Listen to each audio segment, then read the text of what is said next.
All right, all right. Welcome everybody, and thanks again for joining us for another round of the Fit Nation Lunch and Learn. Today we are joined by an awesome guest, Dr. Ludidi. Thank you so much for joining us today and spending the time in order to educate us on one of the biggest topics that I think is happening right now in diet across the world. For those of you guys who are joining, uh, this is quite a treat because Dr. Ludidi is the man who wrote the book on intermittent fasting, which he's going to be able to talk about and share a bit today. We've There we go. Awesome. Yeah, and maybe we can start with the basic one. I'll say that this one is mine. There's a lot of talk about intermittent fasting, but uh, I personally don't know any of the science behind it. You know how it's actually what it looks like, what it does regarding digestion, metabolism, hormones, and how it's good for you. Can you explain a little bit about the basics? When talking about intermittent fasting, what you basically do is you don't eat for quite a while. We're talking about the fasted state when you haven't eaten, when you haven't ingested any calories for 12 hours or longer. When going a little bit further, when we're talking about intermittent fasting, which actually means that you fast for a while and then you eat again, and then you fast again, and then you eat again, and so forth. So with intervals, um, we actually take at least 14 to 16 hours of fasting to be considered as significant to induce bodily effects.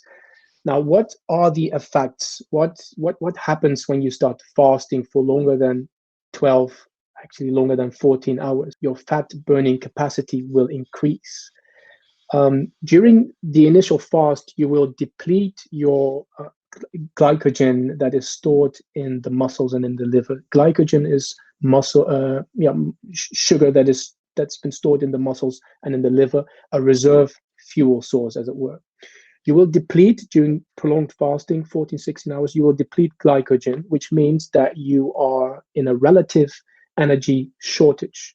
Now, what happens? Your body has perfect mechanisms to compensate for that, and it will upregulate the metabolism of fat.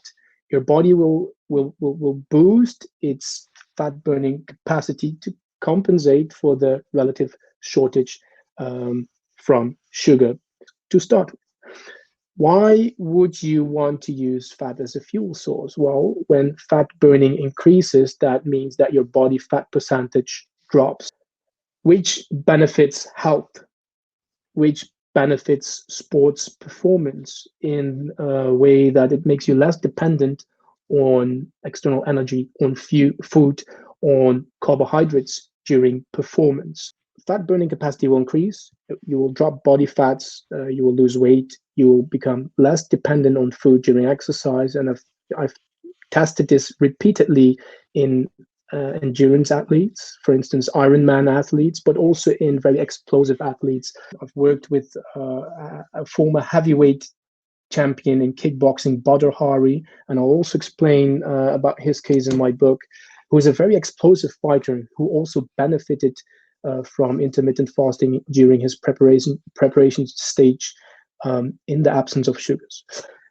Continuing, when fat burning capacity increases, the risk of developing modern welfare diseases like diabetes type 2, cardiovascular disease, obesity already mentioned, that risk will also decrease, especially when you implement intermittent fasting as a recurring reset, maybe twice or three times per year.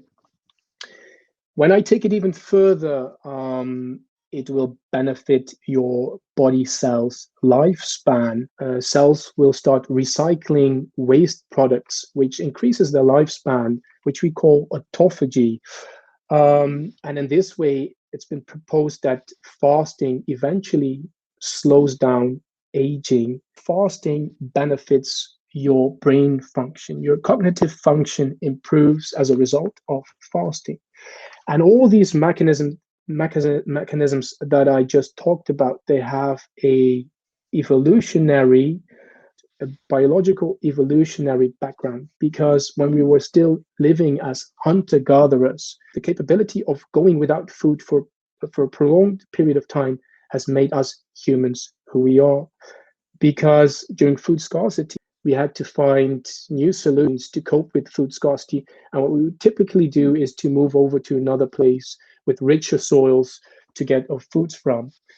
And that required a certain amount of cognitive creativity, and also plasticity. And what we see in a laboratory setting is that people who are in the fasted state and who have to fulfill certain cognitive tasks, like a math task, for instance, they perform better than lazy people who are in the fat state. Mice who are in the fasted state, they can solve a problem, for instance, finding their way through a maze in a shorter time than fat mice. So over time, this fasting has co-evaluated with humans, and we all possess the capacity to fast longer than 12, 14, even 24 hours. We will not die. We are a little bit afraid of the sensation of hunger nowadays, but I can promise you, you will not die. Men, women, elderly, babies, pregnant women, over evolution, they have all coped with famine and food scarcity, and they survived because of these bioevolutionary mechanisms, because of they were capable of, enabling the metabolic switch to switch from glycogen, sugar, as a predominant fuel source to fat as a predominant fuel source.